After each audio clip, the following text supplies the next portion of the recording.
Hello friends, स्वागत है आपका फिर से एक बार फिर। हम आज अपने कॉन्स्टिट्यूशन की जो क्लास चल रही थी उसी को हम कंटिन्यू करने वाले हैं। तो जो भी नए बच्चे जुड़े हैं एक बार उन्हें बता देता हूं कि हमने अभी तक क्या पढ़ लिया। हमने संविधान के विकास को पिछली कक्षाओं में पढ़ लिया है। जो भी बच्चे नए जुड़े हैं और पिछली कक्षाओं को उन्होंने अभी तक नहीं पढ़ा है वो पिछली कक्षाओं को पढ़ सकते हैं।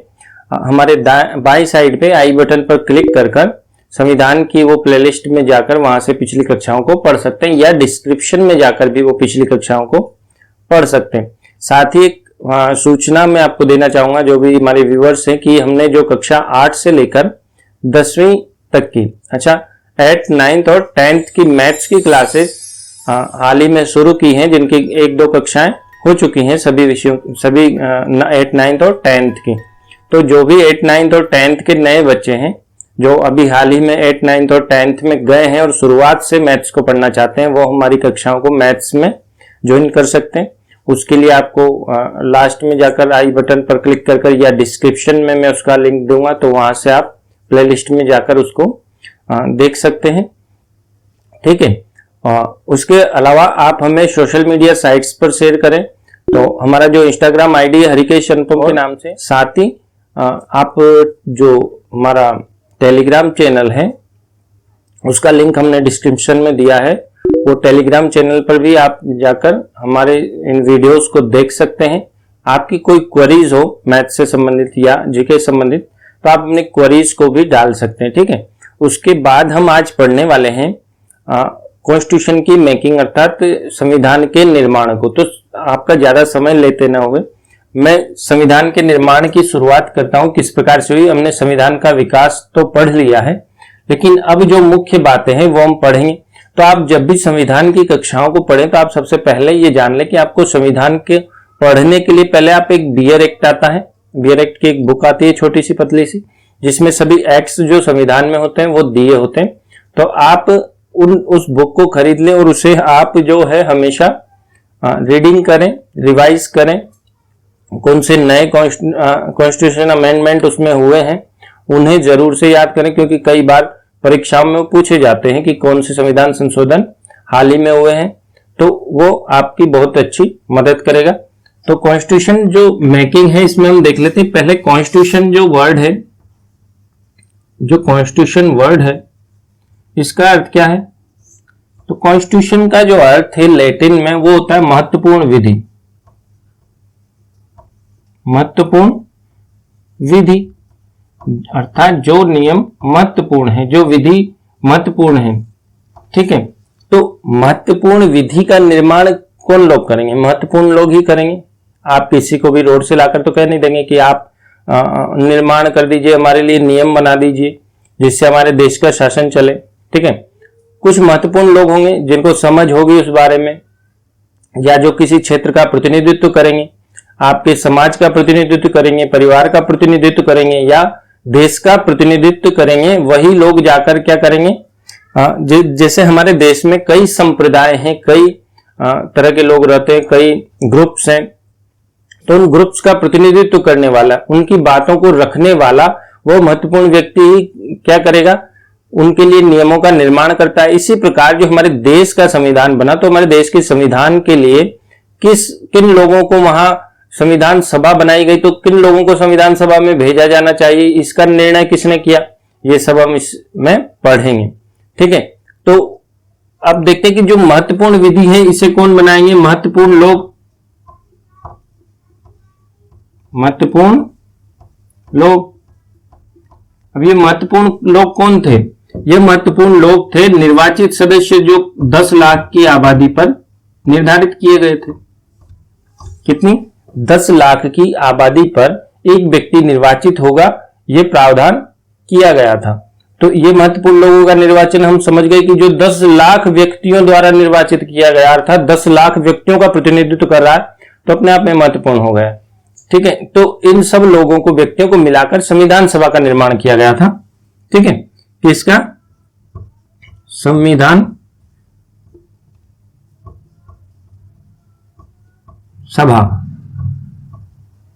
और इस संविधान सभा ने हमारे कॉन्स्टिट्यूशन का निर्माण किया।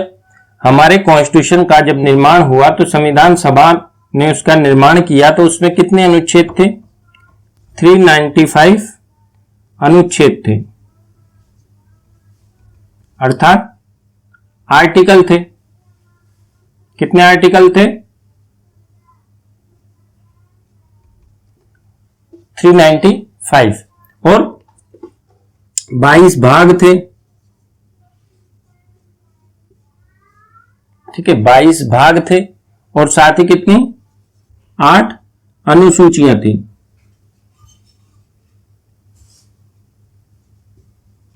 अनुसूचियां जिन्हें हम बोलते हैं शेड्यूल।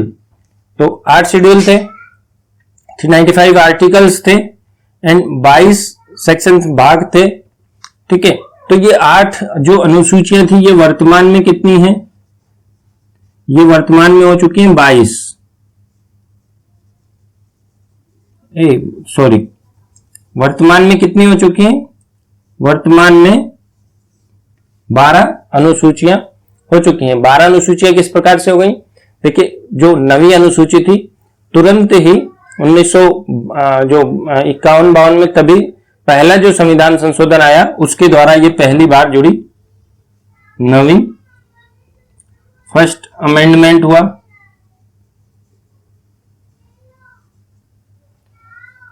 कब? 1952 में पहला संविधान संशोधन और नवी अनुसूची जुड़ी, जिसमें क्या था कि ऐसे कुछ मुख्य विषय उसमें डाले गए थे जिन पे परिवर्तन नहीं किया जा सकता था, कि जो महत्वपूर्ण विधियां थी। ठीक है, उसके बाद हम देखते हैं कि 10वीं जो अनुसूची है ये क्या थी? 10वीं अनुसूची 52वें संविधान संशोधन द्वारा। ठीक है, कौन से? 52वें संविधान संशोधन द्वारा 1985 में दल बदल से संबंधित थी। दल बदल से संबंधित थी और उसके बाद देखें 11वीं और 12वीं अनुसूची दोनों की थी, ये पंचायत से संबंधित थी और ये नगरीय स्वशासन से। इस प्रकार से 12 अनुसूचियां हो चुकी। ये 92 में जो पंचायत और नगरीय आई, ये 73वें और 74वें संविधान संशोधन द्वारा नगरीय और पंचायती संविधान संशोधन आए। तो अभी देखिए हम 395 लगभग उस समय आर्टिकल थे, अभी भी इतने ही है, लेकिन जैसे बोला जाता है कि 450 से लगभग आर्टिकल हो चुके हैं।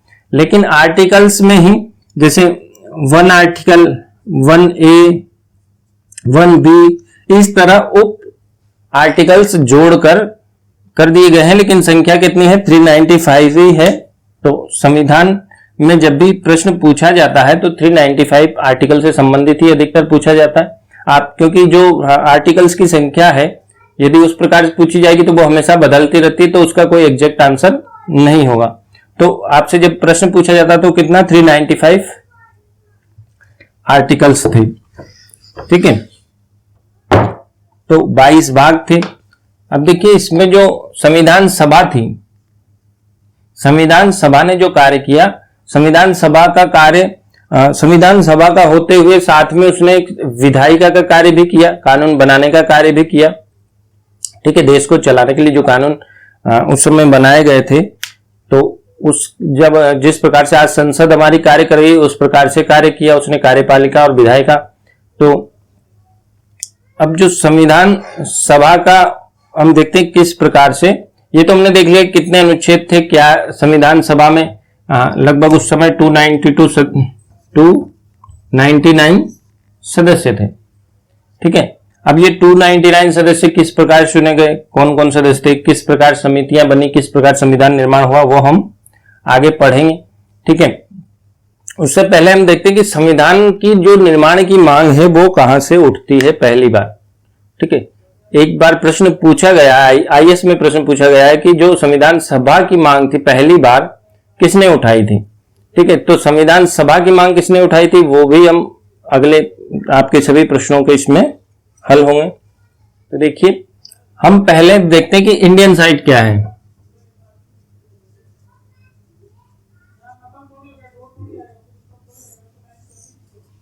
देखिए भारतीय पक्ष, जब हम बात करते हैं कि संविधान निर्माण की, तो हम भारतीय जो अपने लिए संविधान का निर्माण तो कर सकते हैं, लेकिन हम क्या है, हम पहले से ही गुलाम है, हम उपनिवेश है किसी देश के, ब्रिटेन के उपनिवेश थे उस समय। तो हमारे ऊपर राज किसका चल रहा था? ब्रिटेन का चल रहा था। हम स्वतंत्र तो थे नहीं। तो हमारा पक्ष क्या था और ब्रिटिश पक्ष क्या था? ब्रिटिश क्या चाहते थे कि हम संविधान बनाएं, या वो हमारा मजाक उड़ाते थे? जैसे कि हम देखते हैं कि नेहरू रिपोर्ट आने से पहले उन्होंने बोला कि क्या भारतीय अपना संविधान भी बना सकते हैं, अपने लिए नियम भी बना सकते हैं, जो कि पढ़े लिखे नहीं है या जिनको खाने के लिए रोटियां नहीं है वो संविधान बना सकते हैं। इस प्रकार से वो डाउट करते थे इंडियंस के ऊपर कि हम अपना संविधान बना पाएंगे अथवा नहीं। तो देखते हैं इंडियन साइड जो पहली बार था 1897, इसमें कौन थे? बीजी तिलक, बाल गंगाधर तिलक। बाल गंगाधर तिलक, हम देखते हैं कि बाल गंगाधर तिलक जो थे वो गरम दल में मुख्य भूमिका निभाते और कांग्रेस में गांधी जी के आने से पहले बाल गंगाधर तिलक क्या थे? सबसे शक्तिशाली नेता हुआ करते थे, जिन्होंने होम रूल लीग आंदोलन एनी बेसेंट के साथ मिलकर चलाया था। तो बीजी तिलक ने स्वराज्य विधेयक लेकर आए थे, ठीक है। और ये स्वराज विधेयक में हमें संविधान की कुछ अंश दिखाई देते हैं या ऐसा प्रतीत होता है उससे, ठीक है। तो ये पहली बार ऐसा लगा कि हाँ, संविधान के लिए कुछ नियम इन्होंने, कानून देश के लिए बनाए, स्वराज विधेयक लेकर आए। उसके बाद देखते हैं कि अब 5 जनवरी, कब? 5 जनवरी 1922। अगर आप इसे ध्यान से देखें तो 5 जनवरी का जो समय है ये 1920 में हम देखते हैं क्या चल रहा है इस समय। असहयोग आंदोलन चल रहा है,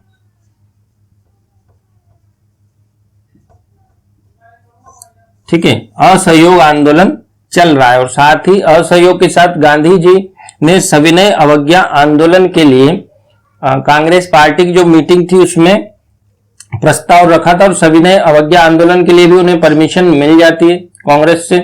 और उसके बाद सविनय अवज्ञा आंदोलन को स्टार्ट करते हैं, लेकिन स्टार्ट करने का जो रणनीति बनाई जाती है, लेकिन उससे पहले ही हम देखते हैं कि 5 फरवरी को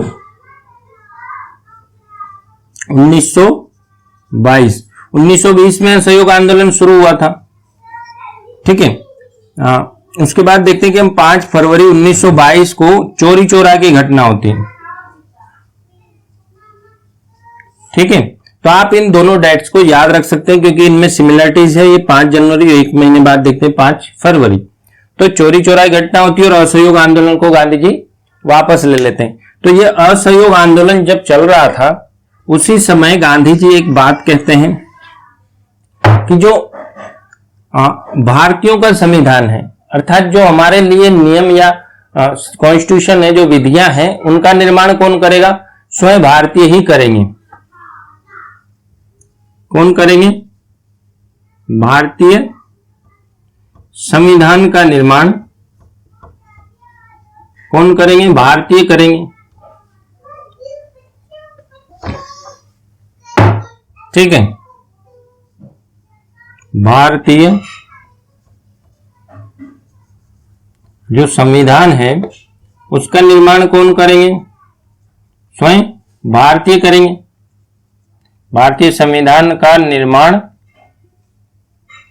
स्वयं कौन करेंगे? भारतीय करेंगे। ये किसने बोला? गांधी जी ने। और किस दौरान बोला? जब असहयोग आंदोलन चल रहा था, ठीक है। तो ये किसकी लाइंस थी? ये गांधी जी ने एक सभा के दौरान कहा था। किसने कहा था? महात्मा गांधी। देखिए, गांधी जी जो थे, इस आंदोलन, जो ये असहयोग आंदोलन हुआ था, ये प्रॉपर जन आंदोलन बना था और लोगों तक पहुंचा था। इसके बाद ही गांधी जी बड़े पॉपुलर हो गए थे, ठीक है। लेकिन यहां एक और समस्या हो जाती है कि गांधी जी जब चोरा चोरी घटना के बाद इसको वापस ले लेते हैं तो हम देखते हैं कि सीआर दास और मोतीलाल नेहरू उनसे रोस्ट हो जाते हैं। और 1923 में, देखो 1922 में चोरी चोरा हुआ और 1923 में अपनी अलग पार्टी बना लेते हैं, स्वराज पार्टी, ठीक है। तो स्वराज पार्टी के बारे में हम अभी देखेंगे। पहले, इससे पहले हम देखते हैं स्वराज पार्टी से पहले जो 1924 में मोतीलाल नेहरू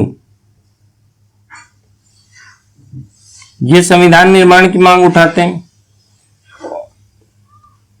और ये अंग्रेजों का जो चैलेंज था उसे एक्सेप्ट करते हैं। अंग्रेज क्या चैलेंज देते कि आप कि जो भारतीय हैं वो अपना संविधान पहले बना के दिखाएं, वो संविधान का निर्माण कर नहीं सकते अपने लिए, ठीक है। तो ये मोतीलाल नेहरू जो थे, हम देखते हैं कि ये नेहरू रिपोर्ट लेके आते हैं। सर्वदलीय बैठक होती है दिल्ली में और बॉम्बे में, 2 बैठक होती है सर्वदलीय। 1928 में जो सर्वदलीय बैठक होने के बाद नेहरू रिपोर्ट लेकर आते हैं, ठीक है। और नेहरू रिपोर्ट के अंदर कुछ बातों का प्रावधान करते हैं, जैसे कि भारतीयों के लिए 19 मूल अधिकार, 19 मूल अधिकार। ये क्या था, इन्होंने संविधान बनाने की एक कोशिश की थी कि इन्होंने कई देशों के संविधान को पढ़ा और उसके आधार पर एक रिपोर्ट तैयार की और संविधान बनाया। तो उन्होंने नेहरू रिपोर्ट में 19 मूल अधिकार, औपनिवेशिक स्वराज की बात की थी, औपनिवेशिक। लेकिन जो ये औपनिवेशिक स्वराज था, इससे जो हमारे जवाहरलाल नेहरू और जो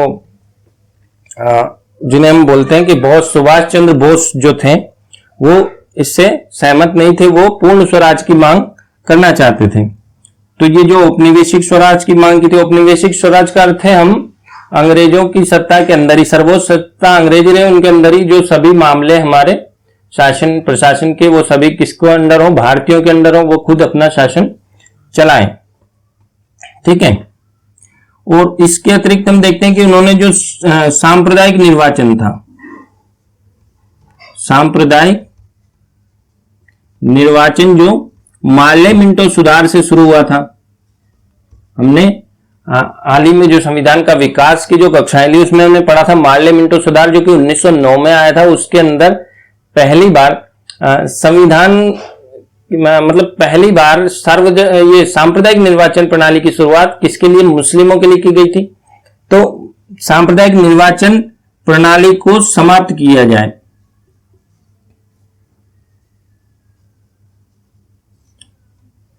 ठीक है। ये और भी इसमें कुछ बातें थी। तो इस प्रकार से हम देखते हैं कि संविधान की कोशिश की गई बनाने की। उसके बाद देखिए 1934। अब 1934 में स्वराज पार्टी जो हम देखते हैं कि 1923 में बन गई थी। स्वराज पार्टी के अध्यक्ष होते CR दास और मोतीलाल नेहरू ने। तो चोरी चोरा कांड के बाद महात्मा गांधी को तो गिरफ्तार कर लिया गया था, उन्हें फिर 1924 में छोड़ा गया था। 1924 में स्वराज पार्टी और कांग्रेस के बीच समझौता हो जाता है आखिर में। लेकिन 1934 में स्वराज पार्टी का रांची में एक अधिवेशन होता है और उस रांची अधिवेशन में पहली बार स्वराज पार्टी ने संविधान सभा की मांग की। किसकी मांग की? संविधान सभा की। अभी तक हम देख रहे हैं कि किसी ने भी संविधान सभा की मांग नहीं की है। गांधी जी ने क्या कहा कि संविधान का निर्माण स्वयं भारतीय करेंगे, ठीक है। इसमें संविधान की हमें झलक नजर आती है किसमें? बाल गंगाधर तिलक के जो विधेयक है। और इसी प्रकार से नेहरू रिपोर्ट में हम देखते हैं कि संविधान बनाने की कोशिश की गई, लेकिन संविधान सभा जो कि संविधान बनाएगी उसका चुनाव किस प्रकार से हो, उसका गठन किस प्रकार से हो, उसकी मांग किसी ने नहीं की थी। तो जो रांची अधिवेशन है इसके अंदर स्वराज पार्टी ने, किसने? स्वराज पार्टी ने पहली बार किसकी मांग की? संविधान सभा की, ठीक है। तो जो ये प्रश्न है आईएएस में भी पूछा गया है कि पहली बार संविधान सभा की मांग किसने की? तो ये स्वराज पार्टी ने पहली बार इसकी मांग की और ये रांची में जो अधिवेशन हुआ था उसमें ही की गई थी। उसके बाद देखते हैं 1934 में ही, ठीक है। इसके बाद हम देखते हैं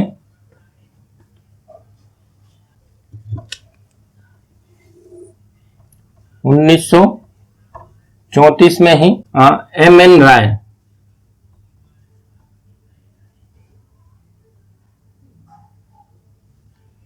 तो M.N. राय ने औपचारिक रूप से अर्थात ऑफिशियल औपचारिक रूप से किसकी मांग की?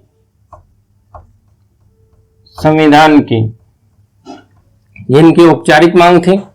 कांग्रेस पार्टी ने इस संबंध में कब किया था? अगर कांग्रेस पार्टी से पूछा जाए कांग्रेस पार्टी ने इस समय मांग कब की इसकी, तो कांग्रेस पार्टी को हम देखेंगे तो 1935 का जो अधिवेशन था उसके अंदर कांग्रेस ने पहली बार मांग की, ठीक है।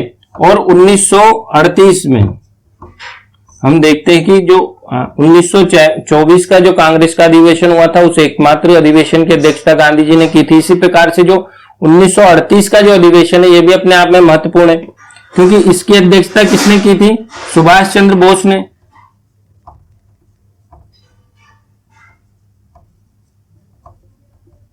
इसकी अध्यक्षता किसने की थी? सुभाष चंद्र बोस ने। तो इस अधिवेशन में ये कौन सा अधिवेशन है? हरिपुरा। इसमें जवाहरलाल नेहरू ने, तो पंडित जी जवाहरलाल नेहरू ने इस अधिवेशन में क्या रखा था कि जो संविधान सभा है उसका निर्माण किस प्रकार से होगा? निर्वाचित सदस्यों द्वारा। किस प्रकार से? निर्वाचन द्वारा संविधान सभा को बनाया जाएगा।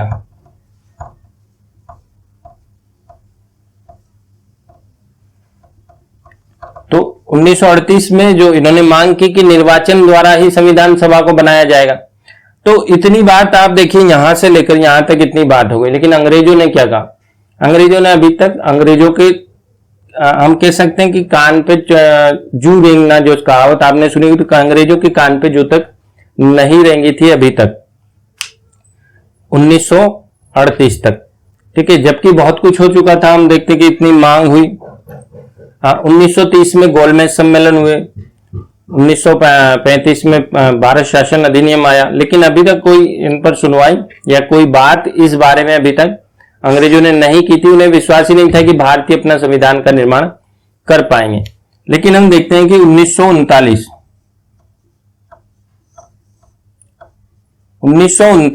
एक टर्निंग पॉइंट साबित होता है, ठीक है। 1937 में आम चुनाव हुए थे, क्योंकि 1935 के अधिनियम में चुनाव की जो व्यवस्था की गई थी उसके बाद 1937 में आम चुनाव हुए थे। और 1937 के आम चुनाव में कांग्रेस पार्टी को बड़ी विजय मिली थी। उसके बाद देखते हैं कि 1939 में जब विश्व युद्ध हुआ, 1939 में क्या हुआ था? द्वितीय विश्व युद्ध। द्वितीय विश्व की शुरुआत हुई थी। और द्वितीय विश्व युद्ध की शुरुआत होने पर जर्मनी के खिलाफ युद्ध में अंग्रेजों ने भारत को शामिल कर लिया था। तो अब भारतीयों को एक तो आर्थिक नुकसान कि युद्ध में भारतीय पैसा यूज हो रहा है, ऊपर से भारतीय सैनिक, भारतीय लोगों को भी युद्ध में ले जाया जा रहा है, भारत को उसमें शामिल कर दिया गया, अर्थात भारत पर भी युद्ध का हमले का खतरा मंडराने लगा कि जापान की ओर से भारत पर भी युद्ध किया जाएगा। तो जब द्वितीय विश्व युद्ध की शुरुआत हुई तो एक दबाव जो था मित्र देशों ने किस पर? ब्रिटेन पर डाला। उसमें चर्चिल जो थे ब्रिटेन के प्रधानमंत्री थे, और दबाव किस प्रकार था कि भारत को भी युद्ध में शामिल करने के लिए मनाया जाए, कि उनकी भी रजामंदी इसमें हो। लेकिन जो 1937 में जो कांग्रेस पार्टी की सरकार बनी थी, उस जो युद्ध में शामिल करने को लेकर जो उन्होंने इस्तीफा दे दिया, ठीक है। तो द्वितीय विश्व युद्ध हुआ।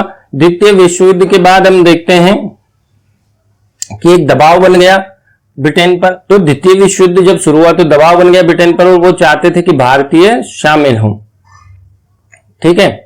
तो अब जो भारतीय पक्ष था, जिसमें कि जैसे सुभाष चंद्र बोस थे या कई लीडर्स थे, वो क्या चाहते थे कि इस समय अंग्रेजों का साथ न देकर विपक्षी जो देश है उनका साथ दिया जाए, और जो यहाँ पर जो ब्रिटिश है, गवर्नमेंट है, इंडियंस है, विद्रोह कर इनको भगा दिया जाए। किंतु जो गांधी जी या कुछ अन्य जो नेता थे कांग्रेस के, जवाहरलाल नेहरू जैसे, ये लोग क्या चाहते थे कि नहीं, हमको कांग्रेस को ब्रिटेन की बर्बादी की कीमत पर आजादी नहीं चाहिए, ठीक है। लेकिन जो कांग्रेस की 1940 में मार्च में देखिए मार्च 1940 में कांग्रेस पार्टी का रामपुर अधिवेशन हुआ। रामपुर कहां है? ठीक है, रामपुर कहां है? तो रामपुर बिहार में है। यहां कांग्रेस पार्टी का अधिवेशन हुआ और इस अधिवेशन में कांग्रेस ने क्या मांग की? अंतरिम सरकार की। एक अंतरिम सरकार का गठन ब्रिटेन कर दे भारत में, अर्थात भारतीयों की एक सरकार गठित कर दे जो देश को चलाए और वो उन्हें फ्री छोड़ दे। तो आजादी की मांग देखिए आप किस प्रकार की गई, लेकिन ब्रिटिश गवर्नमेंट ने इसके बदले में क्या दिया? मार्च में ही हम देखते हैं कि 23 मार्च को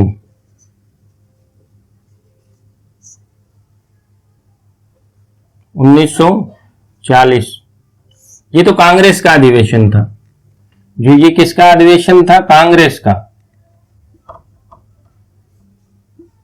रामपुर अधिवेशन। 1940 में ही लाहौर में किसने अधिवेशन किया? मुस्लिम लीग ने, जिन्ना की अध्यक्षता में। और मुस्लिम लीग ने यहां किसकी? अलग राष्ट्र की, हालांकि पाकिस्तान नाम नहीं दिया था उस समय, लेकिन अलग राष्ट्र की, मुस्लिमों के लिए अलग राष्ट्र की मांग की।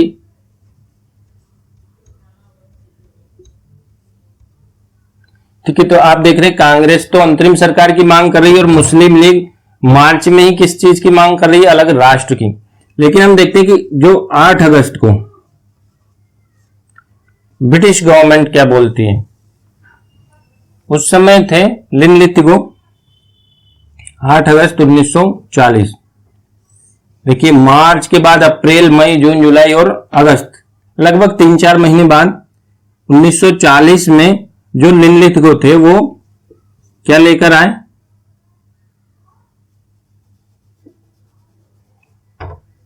इसे हम बोलते हैं अगस्त प्रस्ताव। एक हमने पढ़ी थी अगस्त घोषणा। अगस्त घोषणा कब आई थी? 1917 में। ये क्या था? ये था अगस्त प्रस्ताव। तो जो अगस्त प्रस्ताव था ये कौन लेकर आए थे? लिनलिथगो। लिनलिथगो तत्कालीन कौन थे? वाइसराय थे।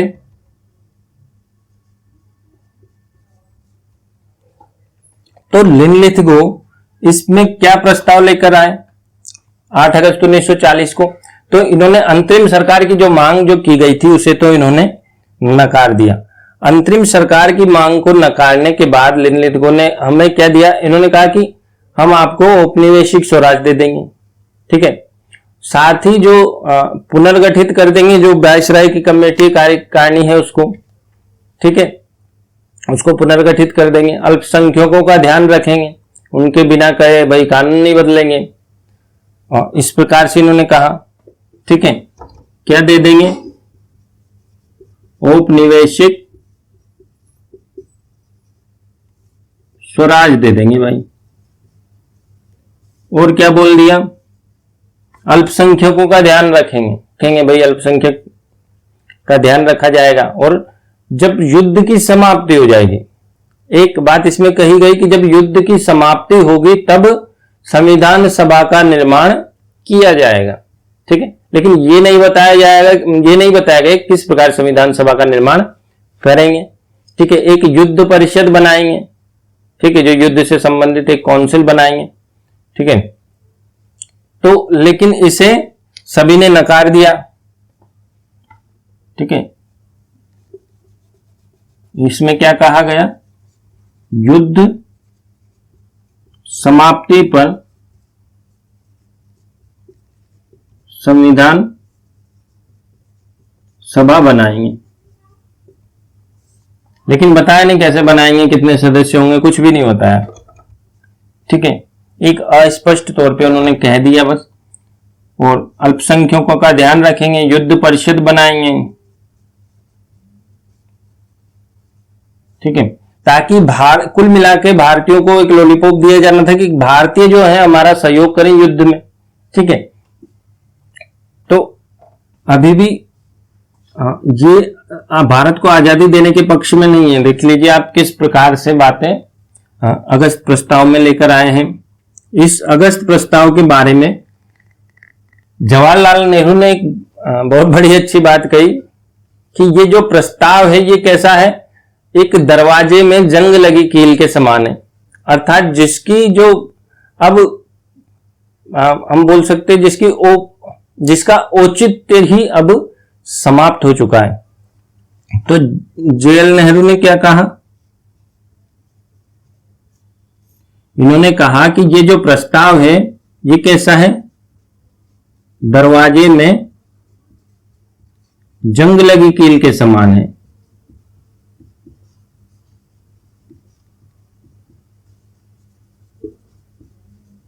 कील के समान, जिसकी औपचारिकता समाप्त हो चुकी। अब इन्होंने ऐसा क्यों कहा, इसको आप इतिहास में पढ़ेंगे।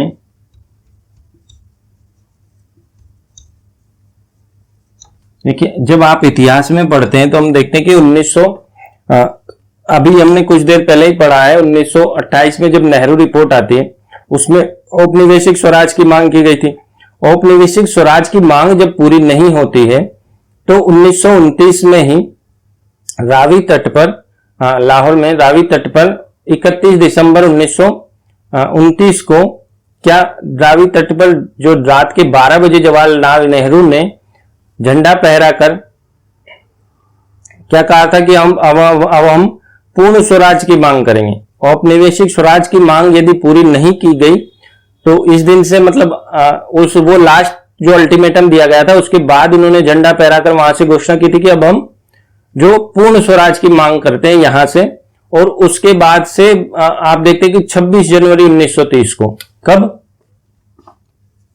26 जनवरी 1930 को क्या मनाया, स्वतंत्रता दिवस।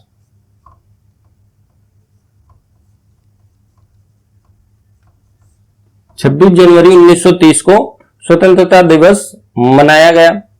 ठीक है, तो इस जो 26 जनवरी जो डेट थी, अगर हम देखेंगे आगे भी पढ़ेंगे कि संविधान का निर्माण तो बेसिकली 26 नवंबर को ही हो गया था और कुछ आर्टिकल्स लागू भी हुए थे, लेकिन जो संविधान को लागू किया गया था आप देखते हैं 26 जनवरी को हमारा गणतंत्र दिवस आता है, अर्थात 26 जनवरी को ही लागू किया गया था। तो इस डेट को जिंदा रखने के लिए जो हमने स्वतंत्रता दिवस मनाया था, ये दिनांक को यादगार बनाए रखने के लिए उस दिन ही हमारा संविधान लागू किया गया था। तो हम अभी क्या पढ़ रहे हैं कि जो 8 अगस्त को जो प्रस्ताव आया था इसे बिल्कुल नकार दिया गया। उसके बाद हम देखते हैं कि क्रिप्स मिशन 1942 में आता है, यह आता है 22 मार्च को,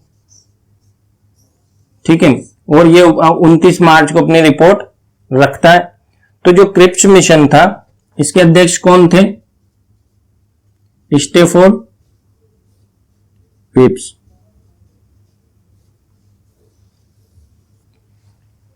तो ये स्टेफोर्ड क्रिप्स जो थे उस समय तत्कालीन मंत्री थे, युद्ध जो परिषद, जो युद्ध मंत्रिमंडल था या परिषद थी उसके सदस्य थे, और इन्हें भारतीयों को मनाने के लिए खास तौर से भेजा गया था 1942 में।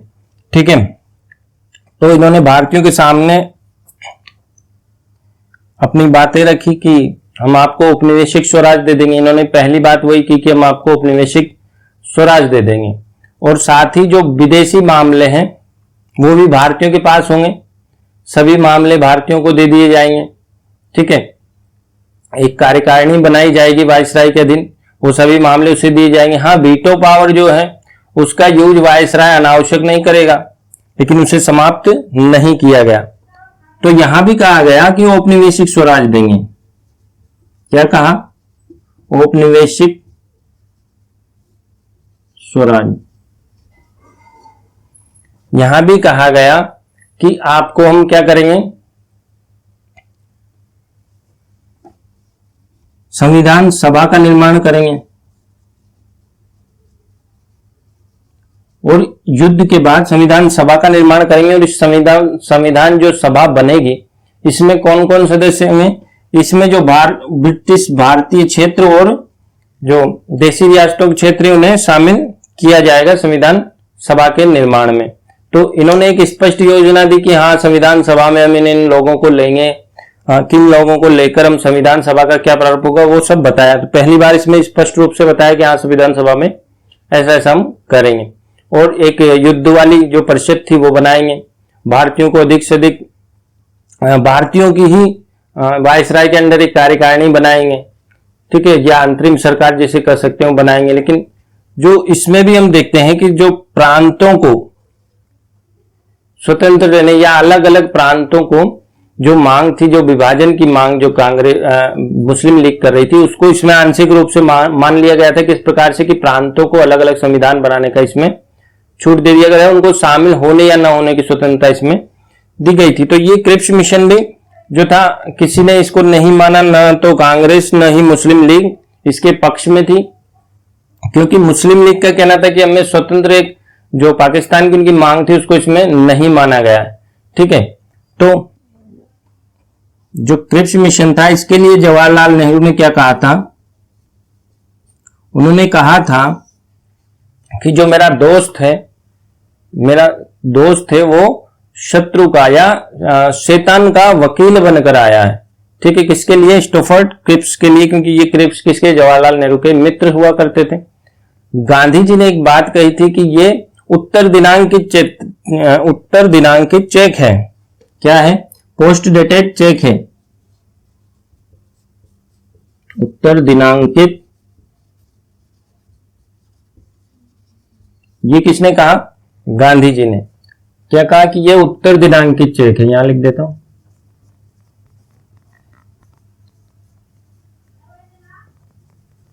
ये किसने कहा? गांधी जी ने। क्या है? उत्तर दिनांकित चेक। और इसमें जवाहरलाल नेहरू ने एक लाइन जोड़ दी थी, जिसका बैंक दिवालिया हो चुका है। क्या हो चुका है? इसका बैंक दिवालिया हो चुका है, ठीक है। तो ये पोस्ट डेटेड चेक है और उसका बैंक भी दिवालिया हो गया, अर्थात ये कभी मांगे पूरी होनी नहीं है। 1946 ये टाइम है फरवरी का। इस समय कौन सा आता है? Cabinet mission.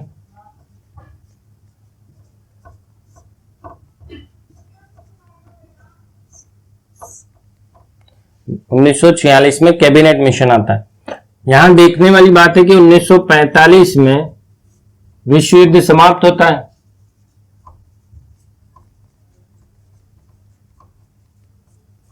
(1945) में विश्व युद्ध समाप्त होता है। हम देखते हैं कि अगस्त के माह में 6 और 9 को जापान के ऊपर अमेरिका द्वारा परमाणु बम गिराए जाते हैं, हिरोशिमा और नागासाकी पर, और उसके बाद से जापान जो है वो सरेंडर कर देता है।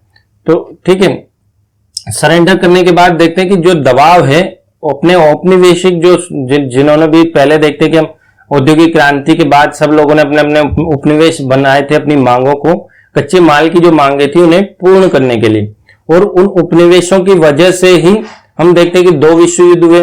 तो जो देश थे, जैसे अमेरिका उस समय विश्व शक्ति बनकर उभरा था, उस समय ब्रिटेन का उपनिवेश रह चुका था, तो उस समय एक दबाव देशों का था, मित्र देशों का, कि उन जो भी उपनिवेश है अपने अपने उन्हें सभी स्वतंत्र करें, अपने उपनिवेशों को स्वतंत्रता दे दी जाए। तो इसी क्रम में जो ब्रिटेन से 1946 में कैबिनेट मिशन भारत आता है, जो कि सत्ता के हस्तांतरण और संविधान निर्माण की मांग को, भारतीयों के मांग को मानने के लिए उनको किस प्रकार से संविधान सभा का निर्माण किया जाए उस बात के लिए आता है। तो कैबिनेट मिशन में क्या किया गया था कि जो अंतरिम सरकार बनेगी,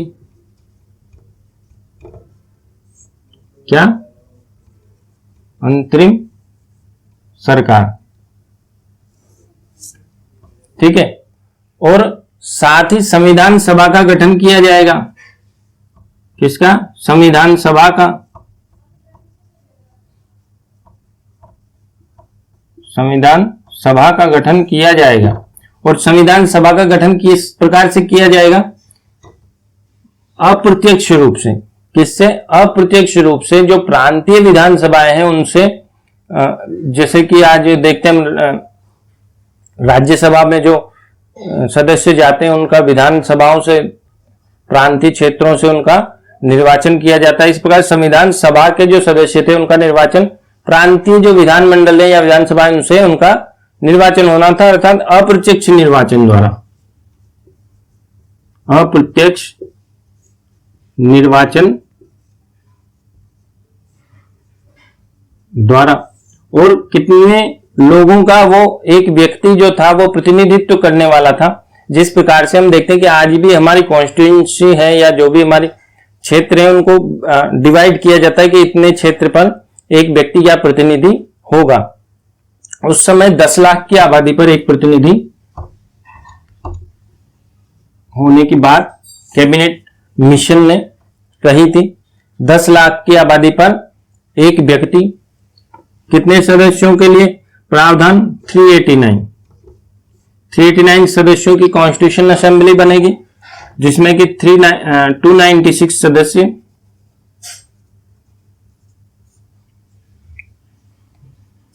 इसमें 292 प्लस 4 प्लस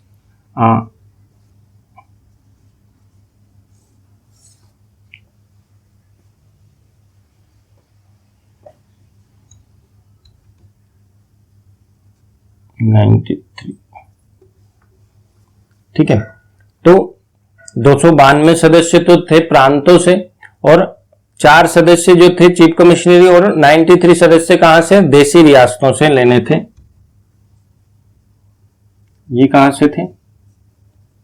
देशी रियासतों से।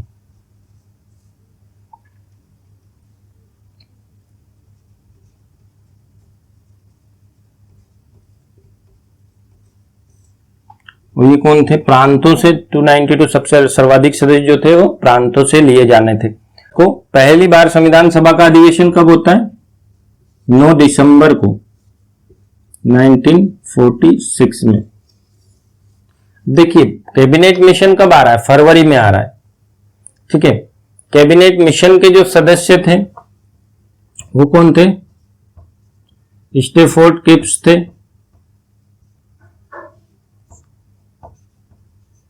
एवी अलेक्जेंडर थे,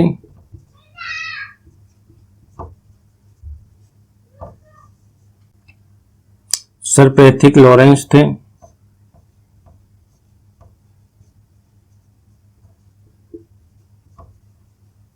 तो सर पैथिक लॉरेंस तो उस समय भारत सचिव भी थे। कौन थे? भारत सचिव।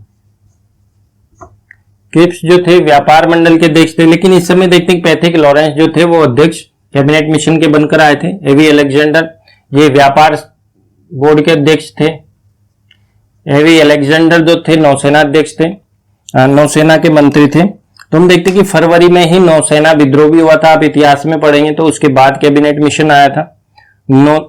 तो कैबिनेट मिशन में जो 9 दिसंबर को पहली बार, उसके बाद देखिए कि फरवरी के बाद सीधे वर्ष के अंत में 9 दिसंबर को क्या हुई थी? कैबिनेट की पहली बैठक हुई थी और इसमें देशी रियासतें सम्मिलित नहीं हुई थी।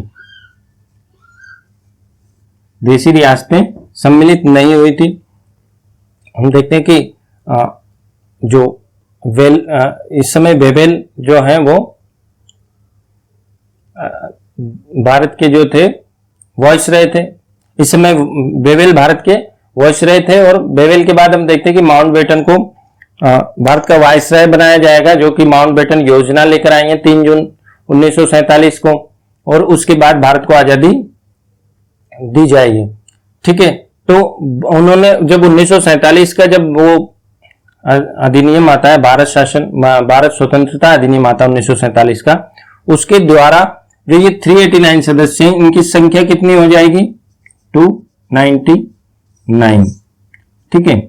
तो इसमें 227 सदस्य तो जो हम कहेंगे कि 229 सदस्य तो प्रांतों से और 70 सदस्य देशी रियासतों से इसमें शामिल हुए थे। ये कब आया था? 1947। जो स्वतंत्रता अधिनियम था उसके बाद सदस्यों की संख्या कितनी रह गई थी? 299। जो पाकिस्तान क्षेत्र था, जो पाकिस्तानी का बंटवारा जो 1947 के अधिनियम में हुआ था, तो जो मुस्लिम लीग सदस्य थे वो पाकिस्तानी सदस्य थे वो कम हुए और कुछ देशी रियासतें कम हुई। और हम देखते हैं कि जो सदस्यों की संख्या कितनी रह गई? 299। देखिए जो हमारे जो संविधान का निर्माण, हम देखते हैं कि संविधान का निर्माण किसने किया था। तो संविधान के निर्माण में कई सदस्य थे, लेकिन आज भी हम जैसे डॉक्टर भीमराव अंबेडकर साहब को जानते हैं, वो संविधान निर्माता उन्हें कहा जाता है, भारत का मनु उन्हें कहा जाता है।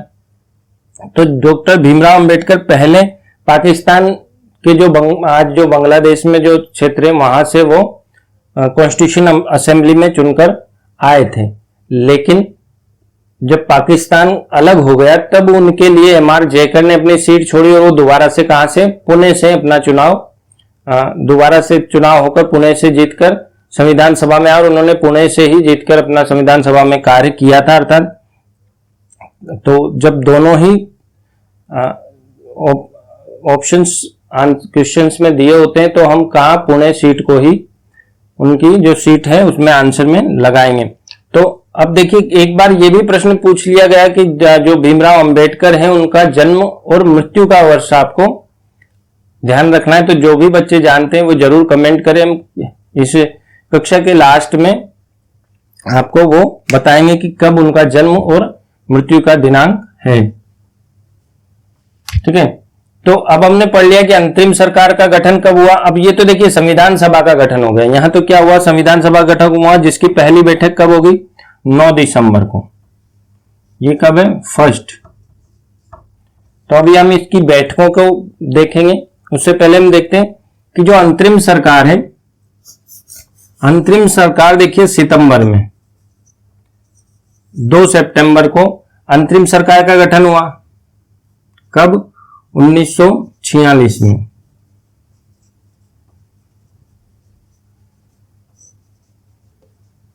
जिसके अध्यक्ष स्वयं वायसराय था और जो उपाध्यक्ष थे वो कौन थे? जवाहरलाल नेहरू थे।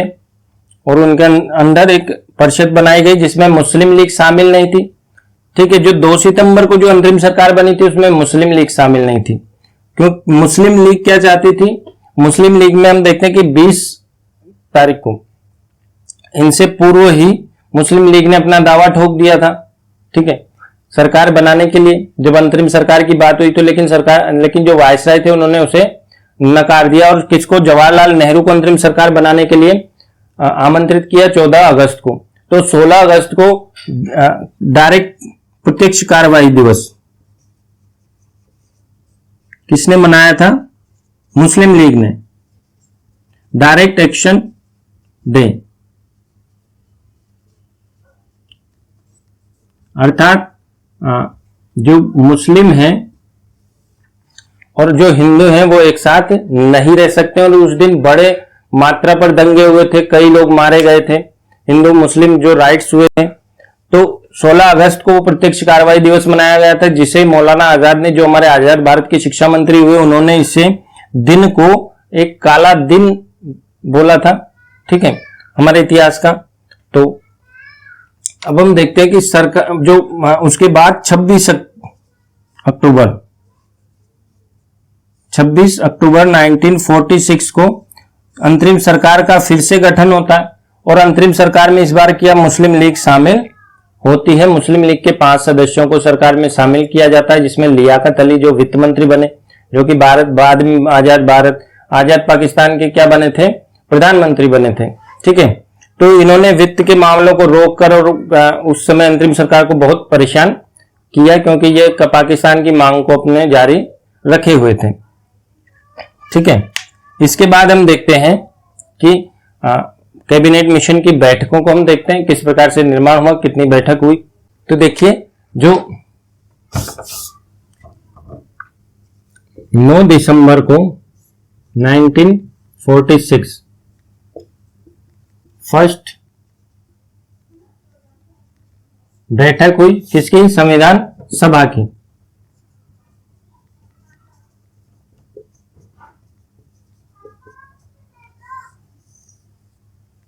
तो ये संविधान सभा की पहली बैठक होती है 9 दिसंबर 1900। अब पहली बैठक में क्या होता है, पहली बैठक में जो सबसे सीनियर सदस्य थे, जैसे कि फ्रांस में भी किया गया था, तो भारत में क्या किया गया कि जो सबसे सीनियर सदस्य थे पूरी संविधान सभा में, उनमें थे सच्चिदानंद सिन्हा।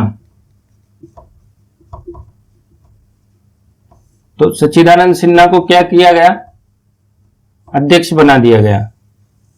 किसका, संविधान सभा का अध्यक्ष किसको बना दिया गया, संविधान सभा को। और अगर आप कोई भी कमेटी बनाते तो उसमें एक अध्यक्ष को बनाया जाता है जो कि उस कमेटी को चलाएगा। ठीक है, ऐसा तो है नहीं कि भेड़ चाल की तरह किधर भी चलते रहो।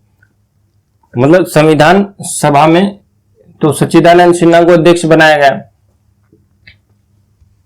तो ये कैसे थे, अस्थायी।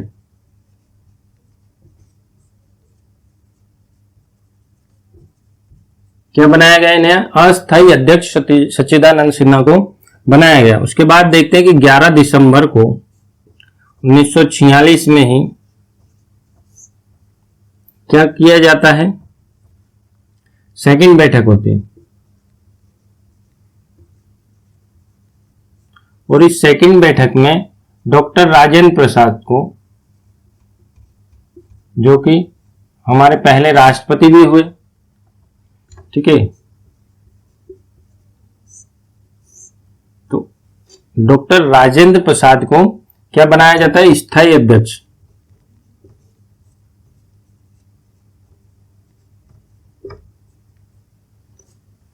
तो आपसे जब भी पूछा जाए कि भारत संविधान सभा के अस्थायी अध्यक्ष कौन थे, तो सच्चिदानंद सिन्हा थे, और स्थायी अध्यक्ष कौन थे, डॉक्टर राजेंद्र प्रसाद थे। कई बार पूछा गया है प्रतियोगी परीक्षाओं में। उसके बाद देखिए 13 दिसंबर 1946 को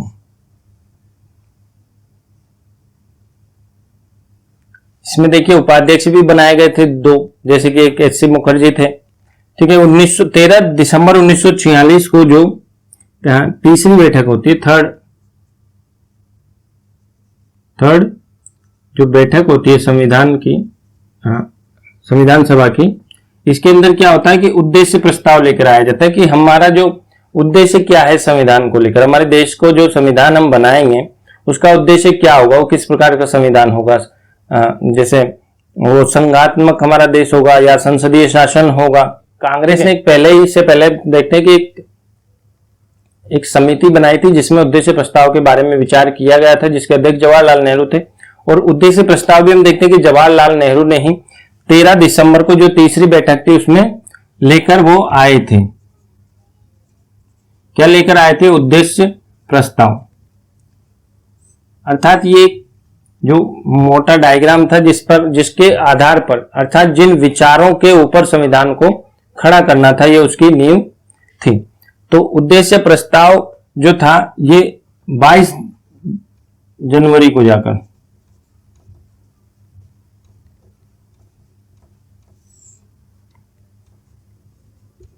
संविधान सभा से पास हुआ। ठीक है, उद्देश्य प्रस्ताव को पास हुआ, 22 जनवरी 1947 को पास हो गया। उसके बाद देखते हैं कि अब जो संविधान सभा है, अब देखते हैं कि हम जो आजादी का हमारा टाइम जैसे जैसे नजदीक आता है, 1947 में अगस्त 1947 में जब हम आजाद होंगे, उसके बाद फिर देखते हैं कि संविधान सभा की फिर बैठक होगी आजादी के बाद, और एक प्रारूप समिति का गठन किया जाएगा 29 अगस्त को। ठीक है, प्रारूप समिति की पहली बैठक होगी और प्रारूप समिति के अध्यक्ष कौन बनाए जाएंगे, डॉक्टर भीमराव अंबेडकर। ठीक है, तो अगस्त के बाद, इसके बाद 29 अगस्त को, आजादी के बाद 29 अगस्त को क्या करते हैं, प्रारूप समिति गठित की जाती। और इस प्रारूप समिति के अध्यक्ष कौन होते हैं, भीमराव अंबेडकर।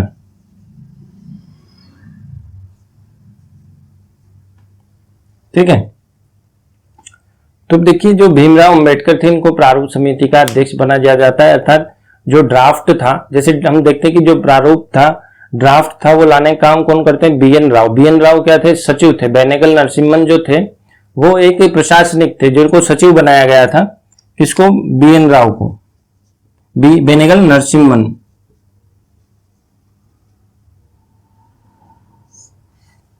तो जो BN राव थे, इन्होंने प्रारूप तैयार किया था, वो ड्राफ्ट तैयार किया था।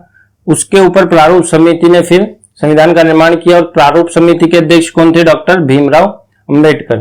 तो प्रारूप समिति जो थी उसके अध्यक्ष भीमराव अंबेडकर थे। इन्होंने लगभग 7-8 माह तक उसको बनाया। जैसे अक्टूबर से लेकर हम देखते कि अक्टूबर में प्रारूप बनाया गया, और उसे कब? फरवरी में 1948 में पब्लिक के लिए 8 माह के लिए क्या किया गया? उसे छोड़ दिया गया कि उस पर सुझाव मांगे गए, किसी की आपत्तियां मांगी गई, किसी को जो भी उससे परेशानियां मांगी गई। तो जो भी लोगों ने अपना सुझाव या जो भी परेशानियां लिख कर दी, उसके आधार पर उस पर बहस हुई।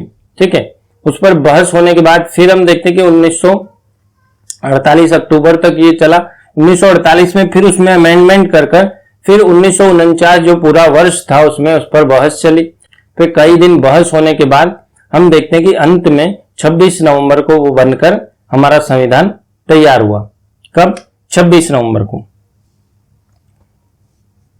तो इसके बाद देखते हैं कि हम 26 नवंबर 1949 तक हमारा संविधान बनकर हुआ। और ये कौन था? 11वां अधिवेशन था। कौन सा अधिवेशन था? 11वां अधिवेशन। ठीक है, तो इस प्रकार से, और 26 जनवरी 1950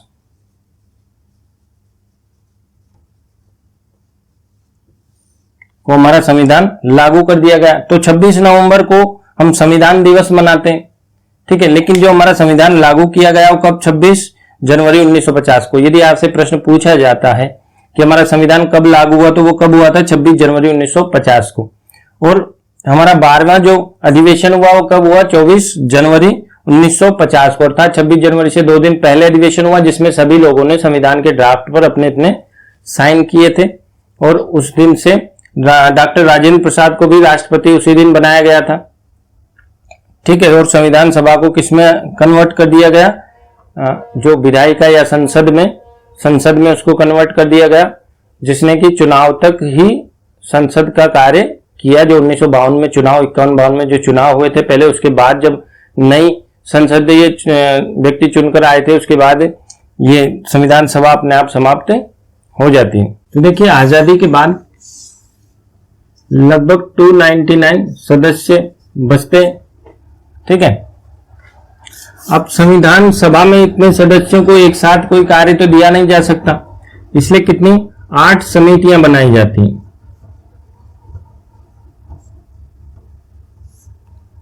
8 समितियां बनाई जाती हैं, जो बड़ी समितियां होती हैं। और छोटी समितियां, ये कैसी थी? बड़ी समितियां थी। ठीक है, कुछ छोटी समितियां भी होती हैं।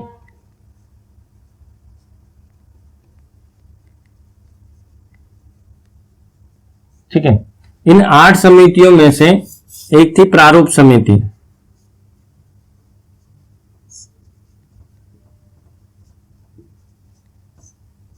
जिसके अध्यक्ष कौन थे?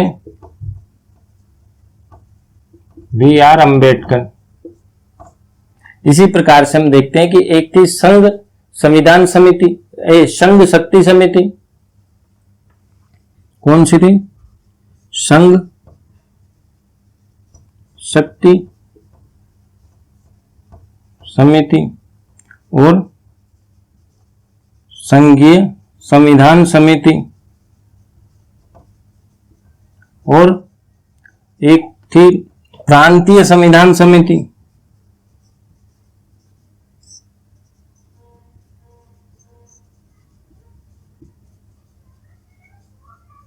प्रांतीय संविधान समिति, जो ये दोनों संघ समिति और संघीय संविधान समिति, इनके दोनों के अध्यक्ष कौन थे?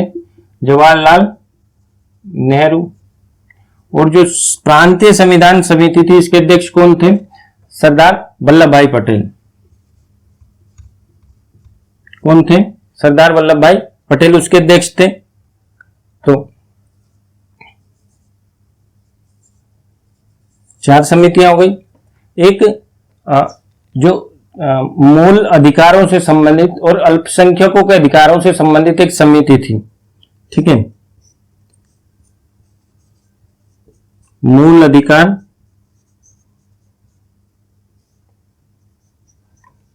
और अल्पसंख्यक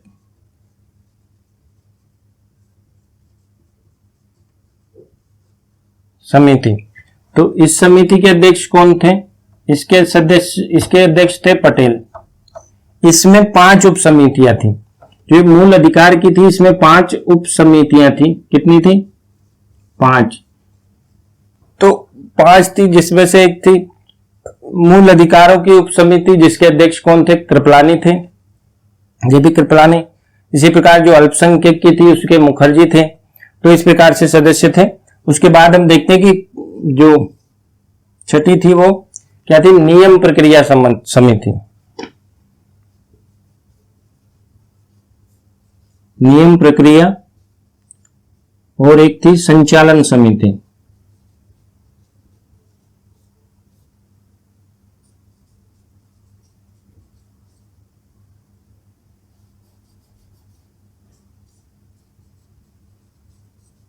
और इन दोनों के अध्यक्ष कौन थे? डॉक्टर राजेंद्र प्रसाद। कौन थे? डॉक्टर राजेंद्र प्रसाद। एक 8वीं समिति थी जो राज्य से संबंधित थी। जो राज्य संबंधित जो भी मामले थे उनसे संबंधित थी। और इसके अध्यक्ष कौन थे? जवाहरलाल नेहरू। ठीक है, तो ये 8 समितियां थी।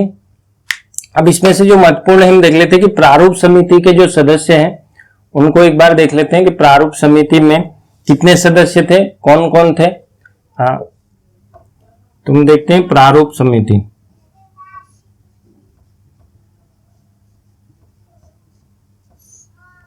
जो प्रारूप समिति थी इसके अध्यक्ष थे डॉक्टर भीमराव अंबेडकर। क्योंकि डॉक्टर भीमराव अंबेडकर जो थे वो बहुत एक्टिव थे और सबसे शैतान, संविधान सभा में कहेंगे जो सबसे शैतान या नोटी बच्चा कौन होता है। जैसे कक्षा में जो सबसे नोटी बच्चा होता है या जो ज्यादा प्रश्न करता है उसे क्या बना देते हैं? मॉनिटर बना देते हैं। तो इसी प्रकार से संविधान सभा में जो सबसे तेज थे वो कौन थे? डॉक्टर भीमराव अंबेडकर। तो उन्हें क्या कर दिया गया कि आप ही जो प्रारूप समिति है उसके अध्यक्ष बन जाओ। ठीक है, आप ही संविधान बनाओ। तो जो प्रारूप समिति थी इसके अध्यक्ष कौन थे? डॉक्टर भीमराव अंबेडकर। ठीक है, ये कौन थे? अध्यक्ष थे। उसके बाद हम देखते हैं कि जो एक के.एम. मुंशी थे,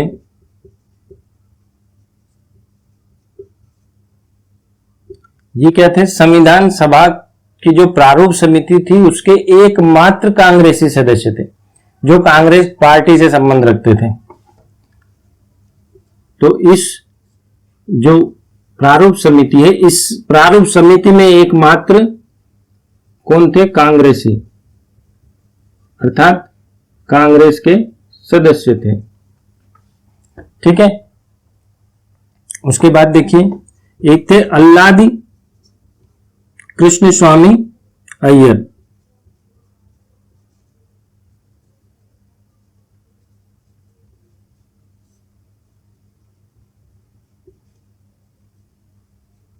अय्यर। ठीक है, चौथे सदस्य थे गोपाल स्वामी आयंगर। कौन थे? एन गोपाल स्वामी आयंगर। ठीक है, एक थे एक मुस्लिम, एकमात्र मुस्लिम सदस्य कौन थे? सैयद मोहम्मद सादुल्ला। ठीक है, छठे सदस्य कौन थे? एन माधव राव, ठीक है। और एक सदस्य और थे जो थे टीटी कृष्णमाचारी।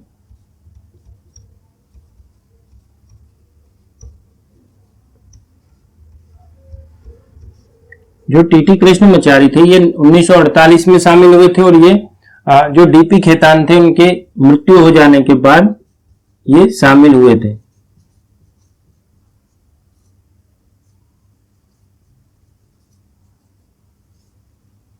ठीक है, डीपी खेतान की मृत्यु हो गई थी, उनके बाद टीटी कृष्णमाचारी शामिल हुए थे। और माधवराव किसके स्थान पर आए थे? ये आए थे बीएल मित्र।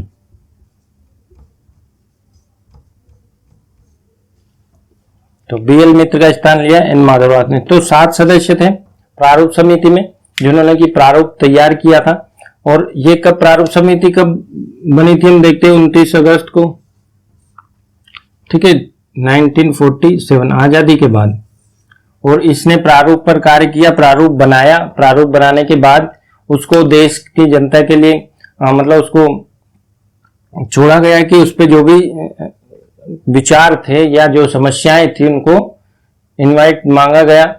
तो जो समस्याएं थी उन पर पुनः विचार किया गया। देखिए पूरा जो 1948 है, 1947 के अंत में जाकर तो प्रारूप तैयार होगा। और फरवरी से 1948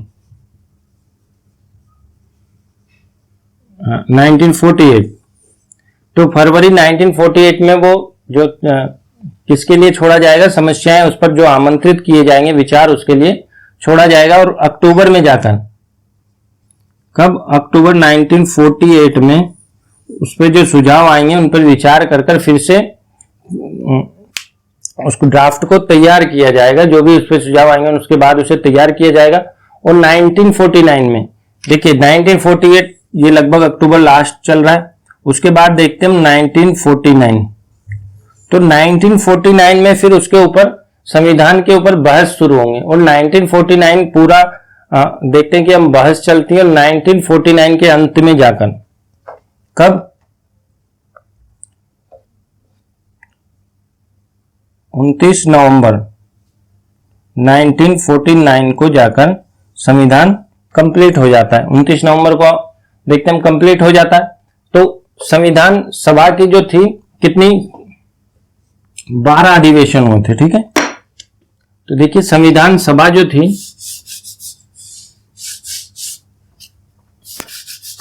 इसके कितने हुए थे?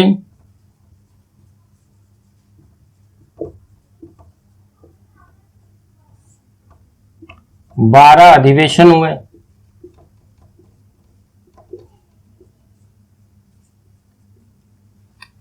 कितने? 12 अधिवेशन हुए। कितना समय लगा? 2 माह,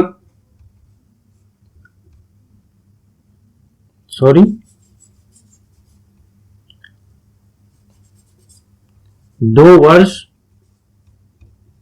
11 माह और 18 दिन संविधान को बनने में लगे। इतने समय में संविधान बना, 12 अधिवेशन हुए। और खर्च कितना आया? लगभग 64 लाख रुपए।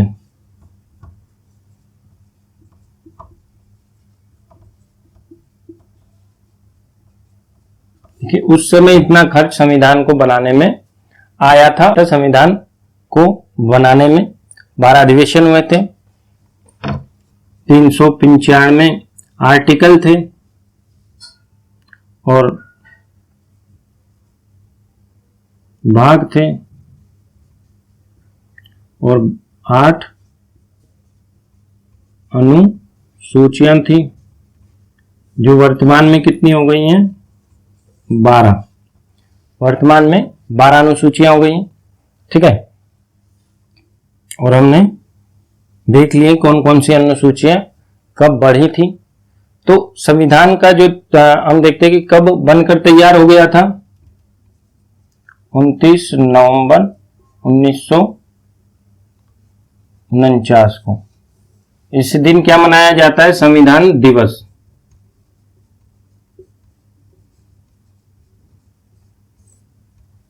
संविधान दिवस इसी दिन मनाया जाता है। उसके बाद 26 जनवरी 1950 को गणतंत्र दिवस मनाया जाता है। गणतंत्र दिवस क्यों मनाया जाता है 26 जनवरी को? क्योंकि इस दिन हमारा संविधान लागू हुआ, उस दिन गणतंत्र दिवस मनाया। गणतंत्र दिवस का अर्थ क्या होता है? गणतंत्र दिवस अर्थात हमारा जो राष्ट्राध्यक्ष, राष्ट्र का जो सर्वोच्च पद है उसका क्या होता है? निर्वाचन होता है, अर्थात वो आनुवंशिक नहीं है। जैसे कि जो राजा का शासन होता है वहां आनुवंशिक होता है, लेकिन हमारे देश में क्या है? निर्वाचन होता है। तो राष्ट्रपति निर्वाचित होता है जो सर्वोच्च पद है। इस प्रकार हम गणतंत्र हैं, अर्थात गणों का तंत्र है, गण लोग जो जनता का तंत्र है। ठीक है, तो संविधान का हमने निर्माण मेकिंग पढ़ लिया, किस प्रकार से संविधान का निर्माण हुआ। 12 अधिवेशन इस प्रकार से हुए। उससे पहले हमने पढ़ लिया कि संविधान सभा से पहले किस प्रकार से मांग की गई। रांची अधिवेशन पहली बार संविधान सभा की मांग की गई, अंग्रेजों की ओर से किस प्रकार से प्रस्ताव आए। इतिहास में आप इसमें और कमेटियां पढ़ेंगे कि जैसे वेवेल ने भी अपनी योजना लेकर आता है, लतीफ योजना आती है, जिन्ना भी अपनी 14 सूत्रीय मांग लेकर आते हैं जब नेहरू रिपोर्ट के बाद।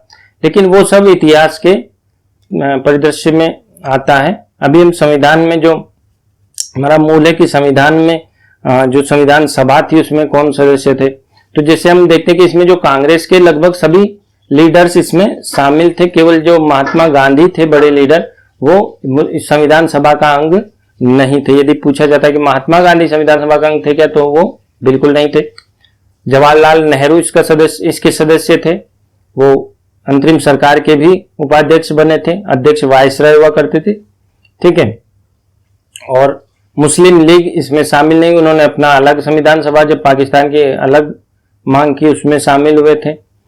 और जो एक और बड़े नेता थे जो संविधान सभा में शामिल नहीं हुए थे, जिनका हम इतिहास में पढ़ते हैं, उनके बारे में मैं आपको बता देता हूं, जो थे सुभाष चंद्र बोस, जिनकी आज भी बड़ी बात होती है। तो सुभाष चंद्र बोस क्या हुआ था जब 1939 में, देखो 1938 में तो हरिपुरा अधिवेशन हुआ था, जहां संविधान सभा को निर्वाचित होने के लिए कांग्रेस पार्टी ने क्या किया था? प्रस्ताव पास किया था, जवाहरलाल नेहरू ने प्रस्ताव रखा था। और उसके बाद देखते हैं कि जो 1939 में त्रिपुरी संकट होता है कांग्रेस के साथ। 1939 में क्या होता है कि जो सुभाष चंद्र बोस है फिर से कांग्रेस की अध्यक्षता जीत जाते हैं, और अध्यक्षता जीतने के बाद इसे क्या रेपुटेशन का सवाल बना लेते हैं गांधी जी की, ये मैं इसमें डायरेक्ट मैं हार गया हूं। तो इस वजह से जो सुभाष चंद्र बोस थे वो 1939 के बाद 1939 में जब दोबारा वो अध्यक्ष बनते हैं कांग्रेस के, तो वो उससे इस्तीफा दे देते, और इस्तीफा देने के बाद वो फॉरवर्ड ब्लॉक बना लेते हैं कांग्रेस में। तो लेकिन अब कांग्रेस के अंदर एक और संस्था फॉरवर्ड ब्लॉक बना ली जाती है, जिससे कांग्रेस उनको क्या करती है? निष्कासित कर देती है, सभी पदों से हटा दिया जाता है। उसके बाद देखते हैं कि जब विश्व युद्ध की शुरुआत होती है तो सुभाष चंद्र बोस जो थे उन्हें अंग्रेज सरकार नजरबंद कर देती है, और नजरबंद करने के बाद बड़ी ही चालाकी से हम देखते हैं कि बड़ी ही चालाकी से सुभाष चंद्र बोस वहां से गायब हो जाते हैं, और वो कहां पहुंच जाते हैं? अफगानिस्तान पहुंच जाते हैं। और अफगानिस्तान से भी एक इटली के यात्री के नाम से वो कहां पहुंच जाते हैं? रूस होते हुए जर्मनी पहुंच जाते हैं। लेकिन पहले रूस जाते हैं, लेकिन हम रूस जो मित्र राष्ट्रों के साथ शामिल हो जाता है, तो फिर वो जर्मनी चले जाते हैं, हिटलर से मिलते हैं। उसके बाद हम देखते हैं कि जर्मनी से वो फिर जापान चले जाते हैं, और जापान में ही जो हम देखते हैं कि आजाद हिंद फौज का वो नेतृत्व करते हैं। और वहां से फिर हम देखते हैं कि वो अंडमान निकोबार में भी अंडमान निकोबार जो जापान की सेना उन्हें जीत कर देती है, और वहां से फिर जवाहरलाल नेहरू जो नागालैंड कोहिमा है वहां पर जीतकर नागालैंड में अपना झंडा फहराते हैं। लेकिन इसके बाद देखते हैं कि हम जो विश्व युद्ध में जो जापान की हालत है वो खस्ता होने लगती है 1945 में, क्योंकि देखते हैं कि उस समय जापान वापस हारने लगता है, और 1945 में अगस्त में ही जापान के ऊपर परमाणु हमला होता है, और अमेरिका द्वारा किया जाता है। परमाणु हमले के बाद जापान क्या होता है? अपने घुटने टेक देता है और हार मान लेता है। हार मानने के बाद हम देखते हैं कि जो 1945 अगस्त में ही ताइवान में जो हवाई अड्डा है, वहां पर हवाई अड्डे में हवाई जहाज के क्रैश में ये सुभाष चंद्र बोस हैं, इनकी मृत्यु बताई जाती है। हालांकि जो कि विवादों में है, अभी तक उसकी जांच होती रहती है, और उस पर मांग होती रहती है कि इस पे कमेटी बनाए या इसका सच को सामने लाया जाए। लेकिन जो अभी तक बताया गया उसके अर्थात ताइवान के जो हवाई अड्डा है वहां वहीं हवाई जहाज के क्रैश में उनकी मृत्यु कब हुई? 1945 में हुई थी। तो वो तो संविधान सभा के सदस्य बन नहीं सकते थे। उसके बाद देखते हैं कि जो संविधान सभा बनी, भारत आजाद हुआ और आज हम जो आजाद हैं और जो संविधान है उसी के आधार पर हमारे देश का शासन चलाया जा रहा है। तो अब जो संविधान सभा की अगली कक्षाएं होंगी उनमें हम पढ़ेंगे कि संविधान का जो विषय है कहाँ से क्या लिया गया है या संविधान में की क्या विशेषता है, वो अगली कक्षाओं में हम पढ़ेंगे।